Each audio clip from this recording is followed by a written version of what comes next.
大家好，现在的气候变化越来越大，前阵子忽冷忽热，日夜温差非常大，真让人不知该种什么季节的作物才好。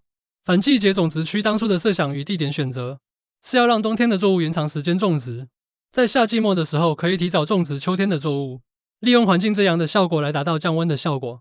而发展到目前，则是在利用不同的作物提供遮阳的效果。现在挖掘的这个位置是打算种植芋头，芋头进入热天后，叶片长大的速度就会加快，以提供遮阳。至于把挖掘的过程呈现的目的，除了因为要采用学植的方式外，也顺道让观众朋友看一下养土后目前土壤的变化。而芋头采用学植的方式，种植较为低洼保湿外，也方便判断芋头已经长到多大了。这挖掘的深度跟平面的落差约有25公分。随着芋头的成长会进行覆土，不过日后并没有特别进行覆土的作业。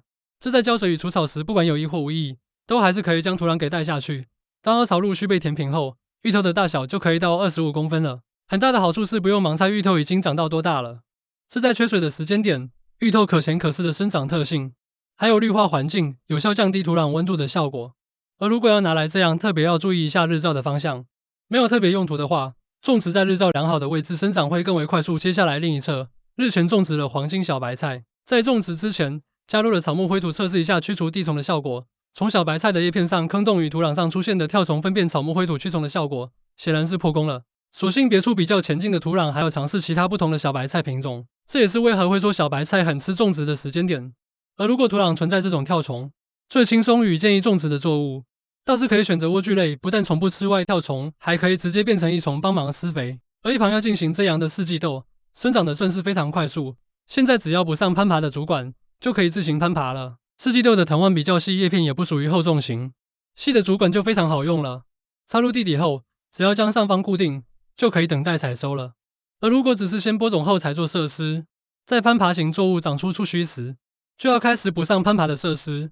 有一种感觉，触须有攀爬的依附点时，作物生长的会更为快速，或许这是因为攀爬后可以吃到更多的日照有关。在经过5天后，由于天气比较高温，四季豆这样的效果也还没呈现出来，加上奶油莴苣的气色，看起来不太对，叶片感觉不够细嫩。要让叶片嫩化，有个简单方法，就是喷一点酵素。家庭自行制作的酵素，据个人观察，补充氮肥的效果比较明显，只要2-3天就会非常大的变化。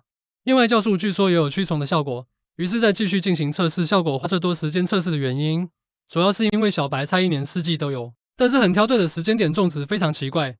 由于前院的一个角落可以很顺利长得很好，实在是好奇若不喷药，该如何进行防治。另外跳虫是躲在地底，防虫网也完全派不上用场。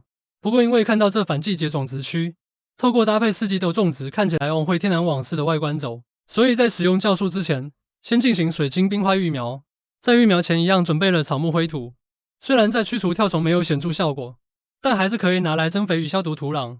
由于冰花的种子比较小，又加上只是要先进行育苗，采用的方式是直接先撒上种子后，再利用草木灰土做个简单的覆土动作。很抱歉这段撒种的过程，拍摄角度没抓好，只好用说明的方式进行补充。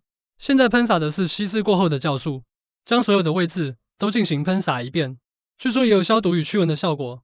另外趁机也把四季豆棚架下的奶油莴苣喷一下酵素，喷着喷着隔壁小黑又来探班了。小黑一开始流浪到此时只是蹭过几餐饭，接下来接近1年的时间，竟然天天报道还会请安。神奇之处是请安之后，只要没有理会他，一直以来他就会自己到一旁乖乖的睡觉。这种表现算是属于他很有自觉的部分，但是要搞事的话，他也不会客气就是。6天后先来看一下奶油莴苣的变化。奶油莴苣喷过一次酵素后，叶片立即有了嫩化的效果。至于一旁的黄金小白菜，则看不出明显改善的现象，毕竟土壤上还可以看到跳虫的粪便，但至少四季豆开始爬上主管了。离天然四季豆往事又近了一步。由于之前小白菜的叶片长得还不够大，也就一直没使用上辣椒水。辣椒水以前种植萝卜时，叶片长大后，也曾经被跳虫啃咬到惨不忍睹。喷洒辣椒水在驱赶跳虫的效果就非常明显。至于为何小白菜叶片还不够大时，没使用辣椒水的原因，则是因为采用自然农法，怕喷上辣椒水之后，地底的蚯蚓也跟着被驱赶走了。毕竟这是使用很刺激辣味的朝天椒，个人使用辣椒水时，并未进行剁碎煮熟，只直接多剥了几颗加水摇一摇而已。这立即使用的辣味与刺鼻味并不明显，勉强也算是善意的提醒。未使用完浸泡摆放1天，隔日继续使用时就会出现很刺鼻的怪味。不过这是否能杀死跳虫，个人并不清楚。只知道使用后跳虫消失的效果会非常明显。在经过3天后喷洒过一次酵素的奶油莴苣，长得更漂亮了。已经开始攀爬的四季豆生长的速度很快之外，攀爬的高度有输人不输阵的感觉，异常整齐。至于黄金小白菜，则是还在恢复元气中。在别处种植的不同品种小白菜，在播种时就直接防范于未然顺道喷了辣椒水，只是效果如何就有待观察了。谢谢收看。